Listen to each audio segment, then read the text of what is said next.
Welcome back. Welcome back to the Sports Desk Live here on YouTube. The Jaguars were off. We didn't try to be off, but we end up being off too. All right. So welcome back to the weekly Jacksonville Jaguar matchup show with Mr. Moodum Chains, Rashad Robinson. I am merely just the moderator here to contribute to the conversation of our hometown, Jacksonville Jaguars. All right. So we have a huge game. Probably, in my opinion, the most important game on the NFL slate for week 10. We're getting ready to dive into everything surrounding the makeup of this game before it kicks off on Sunday at 1 p.m. on Fox. All right. So let's get it going, baby. Hey man, this is Mr. Mood and Chains. I'm back. And I'm back for the rest of the season. I'm here for the haters. I'm so glad that we was able to take care of the Steelers just the exact way that I wanted to. Mm-hmm. And now we able to take care of these 49ers. I got all these fans here. I think they had Dave and Buster's right now having a good time stimulating the Jacksonville economy. We appreciate it. We do. But you're going home with a knot on your head, and we're going to talk about the reasons why you're going home with that knot on your head. Absolutely, man. So let's not waste any time before we get into Niners and Jaguars. We're going to have a quick summary of recap, so to speak, of the season thus far. But before we get into that, remember to hit that thumbs up, hit the subscribe button. You'll be notified by hitting that bell each and every time we drop some brand new content here on the Sports Desk Live here on YouTube. So we appreciate all the support, appreciate all the love. And as we continue to grow, we hope you guys grow with us. All right. So let's go ahead and tap in. Rashad, we are the halfway point of this NFL season, especially for the Jacksonville Jaguars. Where are you at, man? 6-2 going into week 10. What we talking? It's not the way I would have wanted to get to 6-2, but 6-2 is about where you want to be right now. Winning 5 straight is great. I went back and watched the Chiefs game last night, as a matter of fact, and just got disgusted all over again. I know what the Texans game was. That's the one game on the schedule I have not rewatched. I know what that was. I don't care. But 6-2 is a great record. Won 5 straight. A lot of different places. You won those games on the road in London. Thursday night, short week, Trevor with the knee injury, getting where you want it to be, 6-2. You can't ask for nothing more right now. Everything is in front of the Jaguars right now. Whatever they want, whatever they desire, is in front of them. Yeah, I'm good with it. I'm good with it. We all understand that the NFL season is a journey. There's 17, 18 games in the regular season. This is what it is. And for the Jaguars to be 6-2, at the top of the AFC. I mean, my God. I mean, what more or what better could you have asked for besides them being 8-0? But at this point in time, I think the Jaguars are in prime shape to be the number 1 seed, as Rashad called for on our preview show. And a couple of things got to go their way. And of course, they got to do their thing. But the defense has been overachieving by far. I have been screaming for a better half of this first half of the season that they were top 5 defense in the entire National Football League, leading the league in NFL with takeaways, tackling, just really being a sound defensive unit. And you can't name a superstar talent on the defensive side of football. You got a bunch of guys who can play football, who can tackle, and who are really having a really great season thus far. And then on the offensive side of the ball, struggles, yes. Frustration, yes. It comes with it. But I will say over the last 4 games, it's just getting better and better and better and better. And most importantly for me, Trevor Lawrence finally solidified himself as the clear-cut leader of this team, displaying his toughness, his grit, and especially around that whole short week thing coming out of the the Colts game. Yeah, it was going into that short week against the Saints in New Orleans. That was just the biggest deal for me. So feeling really good about the hometown Jags. We are now rolling into week 10, where one of the NFC's best is down here in the bank Sunday, 1 o'clock. Shot, let's go ahead and get into it, baby. Listen, man, key matchup on offense is gotta be Trevor Lawrence versus the 49ers secondary. I know that they just added Chase Young, y'all. We will talk about that. But this secondary has been suspect all year long. And when they were winning, when they went 5-0, they didn't really play anybody who could really challenge them down the field. And I think Dallas, the way Dallas is playing now, if they were to play them again right now, I think they would challenge them more down the field now. I just don't think that they were prepared for that front the way that they should have been. But the secondary hasn't been really good all year. Right. And they've been getting pressures, but they really haven't been getting sacks either. I think they have like 2 more sacks than the Jaguars. And they got all their money spent on their front four. But the secondary is bad. And they've been bad. I think his name is Ward, the other corner, the safeties. You got Tayshaun Gibson. He's like 57 years old. They just don't have the best secondary. So if you give him time, Trevor Lawrence will do whatever he wants to do against this secondary. Trust me. Bottom half of the NFL in pass defense. They have stars, but especially on the defensive line, but they're like 19th in yards per attempt as far as rushing. Right. So you can run on them. You can pass on them. They just haven't played a lot of dynamic offenses, and I think the Jaguars have the potential to have a dynamic offense. They haven't shown it with their stats so far this year, but I think that they have one of those, and I think it's going to present a challenge for the 49ers. I love the NFL, and I love the seasons of highs and lows, and this is right on full display. When we started the season, the 49ers came out strong, dominant, and they really stated their claim to be the best team in football. I'm a huge Kyle Shanahan fan. I personally think he's a top 3 head coach in this league. So everyone's drinking the Kool-Aid of the pure dominance. But like you said, Rashad, like, listen, man, the NFL is about watching tape, watching film, head coaching, the staff getting together. And out of all the teams in the National Football League, it was the Cleveland Browns, who have a phenomenal defense. Offense is definitely lacking, even though they have weapons, but they put the blueprint out.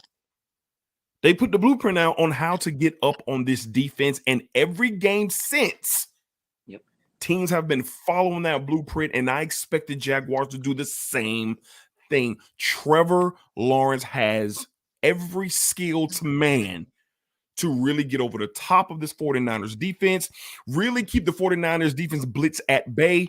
You're going to see 2 different defenses against Trevor Lawrence in this game. Of course, you got a bad man sitting down on that left-hand side, down in the 3-point stands, Mr. Joey Bosa. He's real deal. Nick. Whatever. Y'all know who I'm talking about. Mr. Nicholas Bosa. He's real deal, man. Defensive player of the year. But when you hold out for your money, how long does it take you to get into shape? Yep. And I ain't heard Nicholas's name in quite some time. Now, am I disrespecting? No. Is he going to be a problem? Yes. But the defense is only going to go as far as that pressure and the blitzes and getting their hands on the quarterback so they can go. That's why that secondary has been exposed. I firmly expect Dougie P to have a sound offensive plan, allowing Trevor Lawrence to display his arm talent, really giving Trevor the opportunity to read the field, get downfield, some deep crosses, some out crosses, some wheel routes up the seam to really keep this 49er defense at bay. I think this is the best quarterback that the 49ers have played all year. Yes. This is the best quarterback they played all year, and I believe Trevor's going to show them exactly why his name should be in the conversation as one of the best. I think after this game, you're going to start hearing Trevor's name as far as being an MVP candidate. I think this is the week that starts. As long as we don't do what we did against the Kansas City Chiefs and don't help out our rookie right tackle, we'll be fine. Key matchup on defense. Listen, Foye Oluokun and Devin Lloyd. They like to do a lot of short passes, right? Yes, they do. They like to run the ball. As long as our front four keeps them clean so that they can do what they have been doing this entire year, they're going to struggle on offense because we don't miss tackles.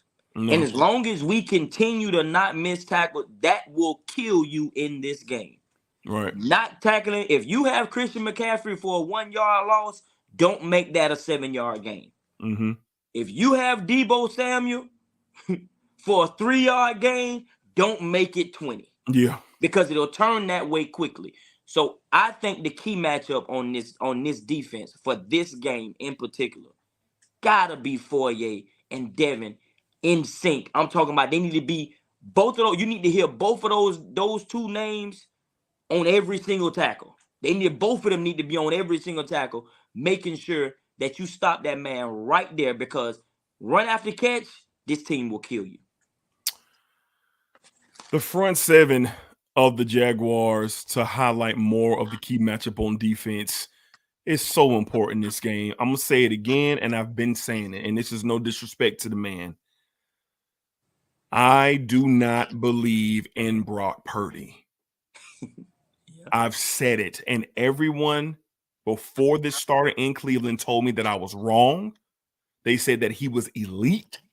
They said that he is going to be in the mix of the likes of the great hopes of Tom Brady coming out of the 6th and 7th round. All of this wild comparisons due to what he had around him. I sat up here and I watched on ESPN Dan Orlovsky tell me that Brock Purdy was a top 5 quarterback in this league and an MVP candidate after they were 4-0. And I said, I'm sorry, I can't wrap my mind around it. And then Myles Garrett hit him in the mouth. Yep.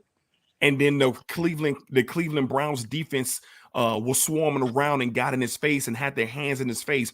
Then the Minnesota Vikings did the same exact thing, running around, swarming around. Then the Cincinnati Bengals came around. It was repetitive now.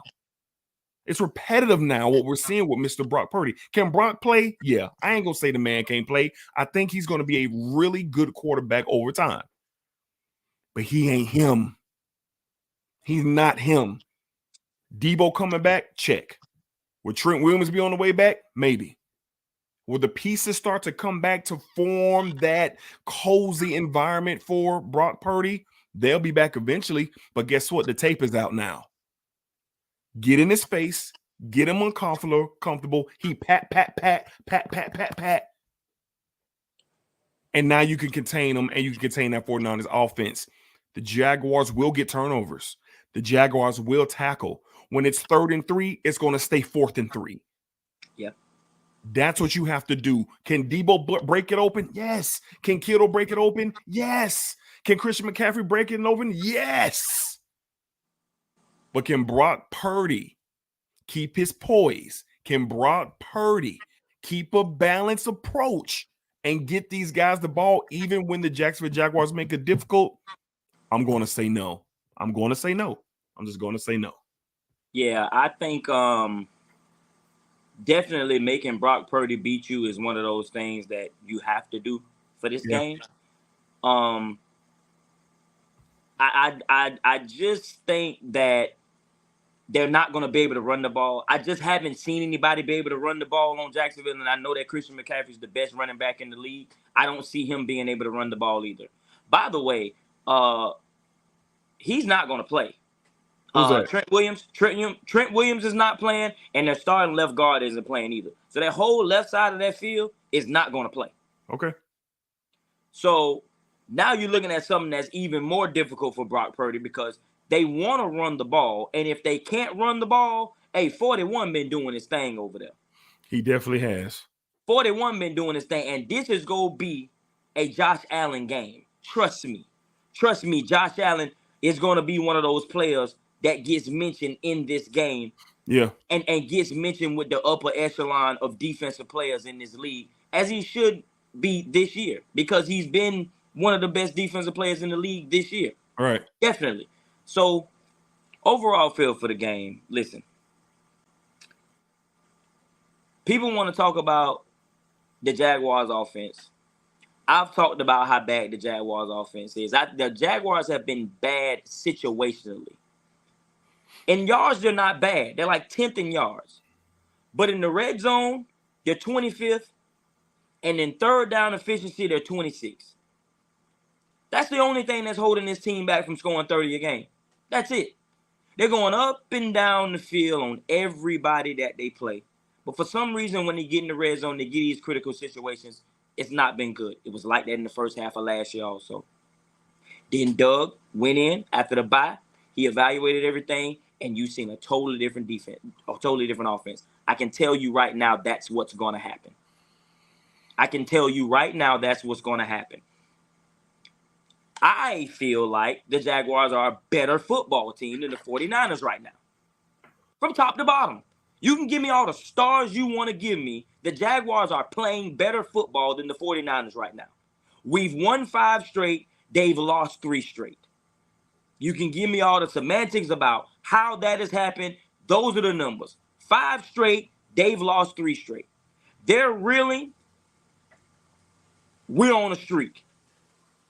So, as long as this offense puts pressure, as long as the offense puts pressure on Brock Purdy to score points, as long as our offense does that, that defense is going to create turnovers. You can believe that. Because the last thing that Kyle Shanahan wants to do is have Brock Purdy dropping back 30-plus times in this game. That's not what he wants. He don't want that any week, but especially this week. Cisco's coming back. Campbell's coming back. We've heard all week long about who all is coming back for the 49ers. Nobody has talked about who's coming back for the Jaguars at all. I haven't heard any mention of that the whole year, as if these are some scrubs that's just not been playing. These are some of the best defensive players on this team on a great defense that is coming back.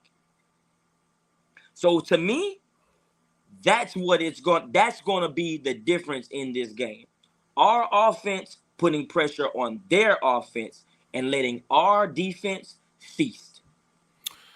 The overall feel for the game with me is the fans, the city of Jacksonville. Oh, man. Get in this stadium. Get down on those grounds. I'll never forget last year, that wild card weekend down in the bank. As long as I live, one of the most memorable moments in my life as a native of Jacksonville, Florida. The Jaguars have been gone. They've been gone. They have not been home in quite some time. This was one of the games on the calendar that was circled for me. 49ers, Baltimore Ravens, Cincinnati Bengals, Kansas City Chiefs. This is one of those 4 games.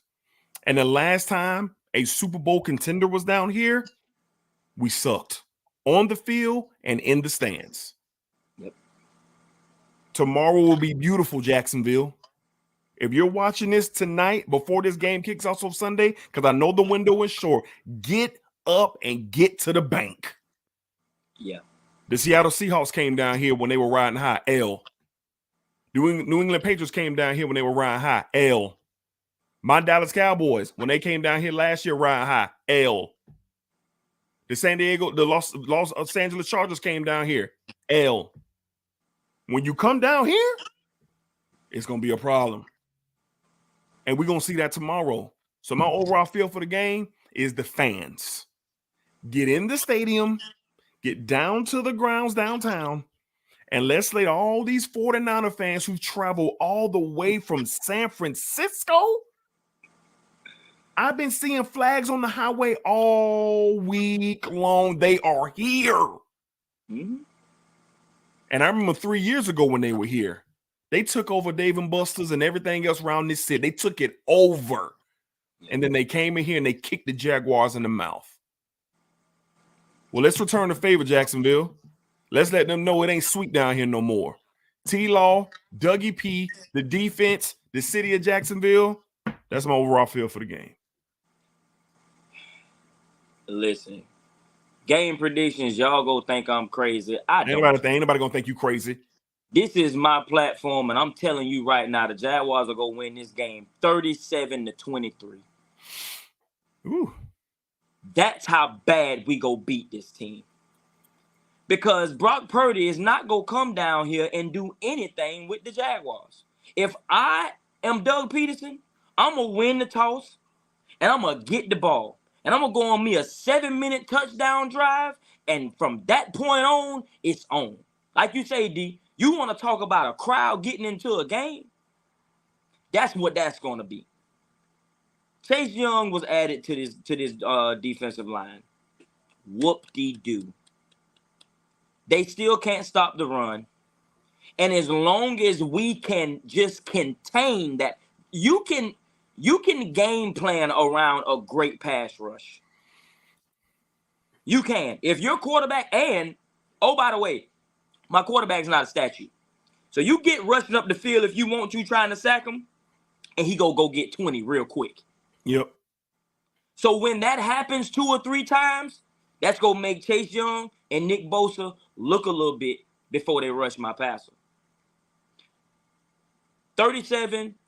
I'm going to reiterate it for the people that don't think that, man, I've been looking at this the entire week trying to figure out how can the 49ers beat the Jaguars? You know how they can beat us? If we beat ourselves. That's the only way they're going to beat us.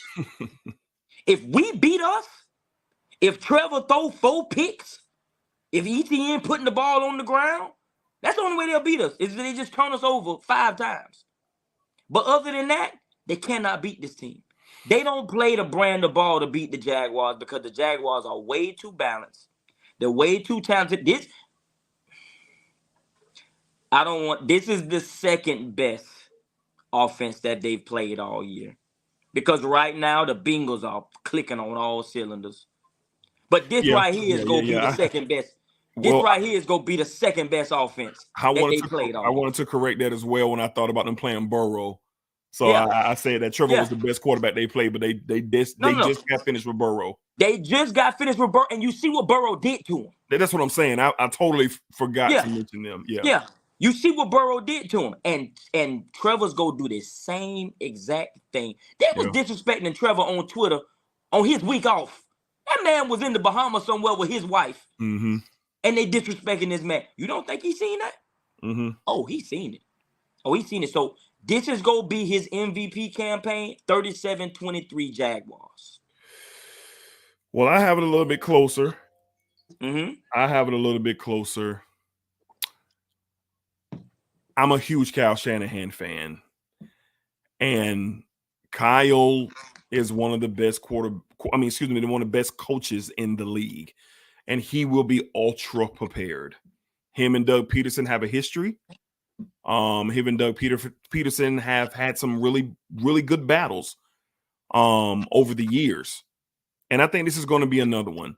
I think you get Debo back and you add more physicality to that team. You still have Christian McCaffrey back there. I think they'll be able to kind of get back into the offense that they would like to get into, where the 49ers stay on the field. And if you keep the Jaguars off the field, they can't score no points if they're not on the field. I think the real matchup is going to be this Jaguars defense against this 49ers offense. And I think Kyle is going to pull things out that maybe the Jaguars haven't seen thus far this year. So I do think it's going to be a chess match all game long between Kyle and between Doug. I think this game is close, especially as we get into the fourth quarter. I think the 49ers know that not necessarily that their season is on the line, but they are on the brink of something really, really bad here if they can't come down here and get a win. I think they understand that assignment when they get down here. I think this game is going to be close, but I'm going to pull with the hometown Jags. I think this game is a little less high scoring than what Rashad is calling for.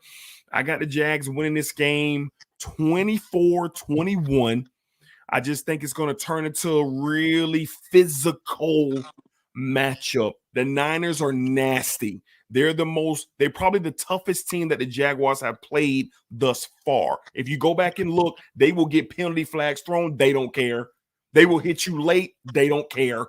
They will hit you they don't care because they've, over the past 3 to 4 years, have been contending for Super Bowls. I don't expect that team to come in here and look across and be like, all right, we're just here. Nah, they gonna fight. They gonna fight, and they got a head coach that I respect. Jaguars win closer than maybe the experts think. I'm gonna take the Jaguars 24, San Francisco 49ers 21. 21. Yeah, I think I just honestly think that Purdy's gonna turn the ball over. Here's a hot take. Purdy's gonna get benched in this game. Why do you say that? Purdy's gonna get benched in this game because I they can't do that. They can't do that. In the first half of this, they've been that's been one of the talking points. What's gonna happen with Purdy if they lose 4 straight? And I just think if they can't run the ball and they putting this ball in Purdy's hands, I don't know how that's gonna go. I feel you. I feel you. I don't know how that's gonna go. Yeah, if that turns into that. If it turns into Purdy having to throw the ball 30 times a game, then yeah, you got me. Yeah, I just don't know what's gonna happen, and I just can't imagine them being able to line up and run the ball. And I think the Jaguars have been way too disciplined on defense this year to fall for the eye candy. They got a weapon back there, Rashad. They got a weapon back there. McCaffrey is the best running back in the league. He's a weapon, man. Let's not. McCaffrey is the best running back in the league. One of the best weapons in the league also is coming back this week. But I just feel like this defense, the way they play, matches up so well against what the 49ers want to do. It's agreed. That's why I'm calling for a close game and more of a fight. Hey, if Purdy doesn't turn the ball over the way I think he does, they don't get to that 37 mark and the game is close. I just think that Purdy is going to turn the ball over a lot in this game. I hope you're right. I can take the Jaguars. That's the reason why the score is so high. Not that the Jaguars are just going to go up and down the field. I just think that Purdy's going to turn the ball over. I'll take a Jaguars blowout. Yeah, and a party in the bank. Right. Coaching advantage in this game, I think, is a wash. Honestly, I do. I think it's a wash. I think that the San Francisco 49ers would take Doug Peterson, and I would take Kyle Shanahan right now. And I don't think that it will be anything different. I don't. I think that these two coaches are two of the best coaches in the NFL. They are 2 top 5 coaches in the NFL. One has a Super Bowl, one doesn't. One should have a Super Bowl with the one that has a Super Bowl, but he doesn't. But that doesn't make him any less great. Mm-mm. This man has taken the Mr. Irrelevant and won. He's only lost 3 games with Mr. Irrelevant over the last year. Yeah. That makes you a great coach. Conversely, my head coach won a Super Bowl with a guy that's no longer in the NFL. Yeah. So we're talking about 2 great coaches in this game. I think it's a wash. I'm with you. I'm with you. I agree. I think it's a wash, but I'm a fan of Kyle Shanahan, man. Oh, me too. I just think that Kyle really looks like he can run an organization, man. I'm talking about from top to bottom. From top to bottom, I love the move with him bringing the defensive coordinator out of the booth down to the field this week. And that's the stuff that I'm talking about, like leading an organization, doing the things necessary to shake up things during the season, and not really go with status quo. But Doug is a Super Bowl champion. He's a genius mind offensively. He was the correct choice for the Jaguars and coming down here and rectifying his culture and building this offense and really getting the Jaguars on a pace where they could be respected on all fronts, especially when you're talking football.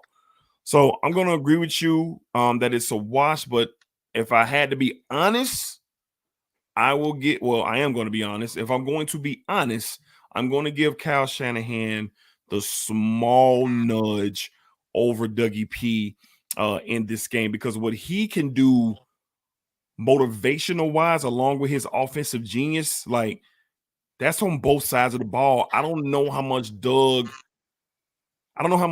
impacts the Jaguars defense. I don't know. I know he's the head coach, but if y'all feel what I'm saying, I don't know how much he ignites that Jaguars defense. Like how Kyle is sitting in the defensive meetings. Yeah. In the NFL, offensive coaches don't go in the defensive rooms. Even the head coach. Even the head coach. I've never heard that. I've never heard that before. Doug unless you're talking Bill Parcells. He's talked about it. He's talked about being more involved. That's why he said he gave up play calling duties, because he wanted to be more involved in everything. Right. In everything with the dealing with being a coach. And I mean, his Super Bowl, when Philly won the Super Bowl, they had one of the best defenses in the league. Absolutely. You know what I'm saying? So I think that he's involved in all of it. Like I said, I would take Kyle Shanahan, and I'm pretty sure that they would take Doug Peterson. No, well said. Yeah. All right, y'all. Let's win some cash with the sports test. So real quick, down here in Florida, sports betting is now legal. All right. So the Hard Rock app is back. It is back. So for all who don't know about the Hard Rock sports betting app, it's just like FanDuel, MGM Grand, whatever they have out there where you can bet games and you can bet prop bets. Now, it doesn't go live for the entire state until December 1st. But if you had an account last year before the whole thing happened with the Florida Senate and then the Seminole County, before they got into it, Hard Rock app was live for 3 months and then they had to take it away. But now it is back, and it is back for good. So if you have that Hard Rock app, download it, have some fun. You can do your parlays and your prop bets on the same app. No disrespect to Prize Picks and none of that. Prize Picks is still great. All those underdog apps, those are still great. But if you are into sports betting, you know how happy you are, because I'm happy that the Hard Rock app is now live. So let's go ahead and get into it. Rashad, let's go and get to the money line of this game. Excuse me, points over under 45 points in this game. Due to your score, you're calling for the over, correct? Yeah, over.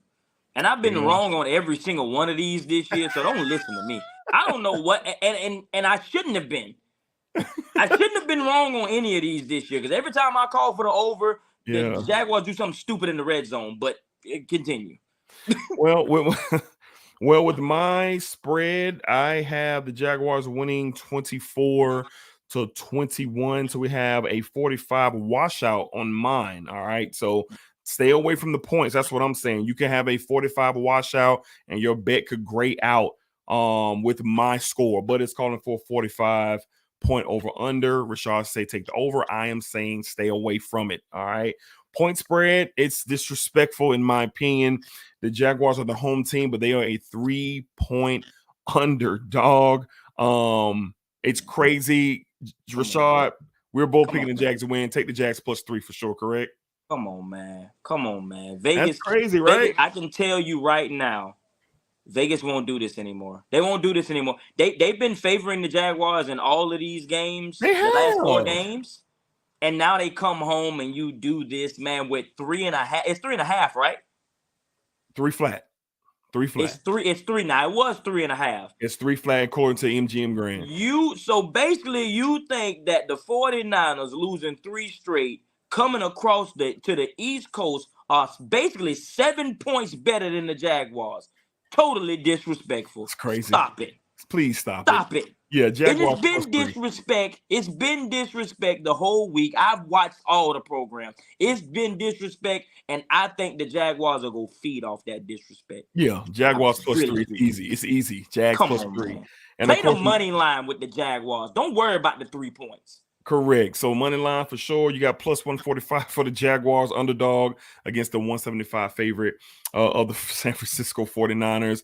Me and Rashad are together on this. Of course, we picked the game. Take the Jaguars +145. Win you a couple of dollars as they handle business down here in the bank. Before we close out, I want to give some love to the NFL Network. I wish I had the gentleman's name. I saw a clip floating around yesterday where he stopped the program and told everybody around him to stop talking about the San Francisco 49ers. And he spent the next 10 minutes on live TV, bigging up the Jacksonville Jaguars and all they have done. This man said he did not care that the 49ers or have their season on the line. He cares about the Jaguars winning 4 straight and being 6-2. He cares about what he's seeing with Trevor Lawrence and Travis Etienne, about a defense that's leading the league in turnovers and one of the 10 best defenses in all of football. So I definitely want to shout out the NFL Network. That's Kyle Brandt. Kyle Brandt. I appreciated that. Yeah. Somebody who was talking football instead of using the Jaguars are going to be the Jaguars. So I definitely want to take the time to highlight that. All right, for sure. All right, Rashad, any final things, man, before we get up out of here? Like D said, if you are able to get down to this game and put on your teal and get down to this stadium, it's gonna be a party at the bank, man. I'm telling you. Yeah. That this is gonna be the coming out party for the Jacksonville Jaguars, because you can tell all week, if you've been watching the programs, nobody's watching Jacksonville. Right. They're spewing out stats and they're formulating an opinion because they have to, because the Jaguars are playing the 49ers. After this game, you won't have to worry about them spewing out stats. They'll tell you about Andre Cisco, who's going to get a pick in this game, and how he's back on this team and he's leading the league in interceptions as far as safeties. They'll tell you that.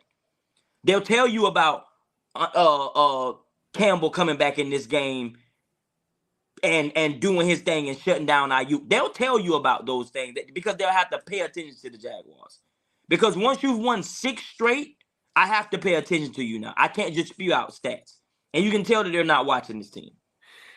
I'm grateful for this moment for the Jaguars, because going into Kansas City, we had all our eggs in the basket there when the Chiefs were coming down here. And that's what I was saying earlier in the show. The football season is like this.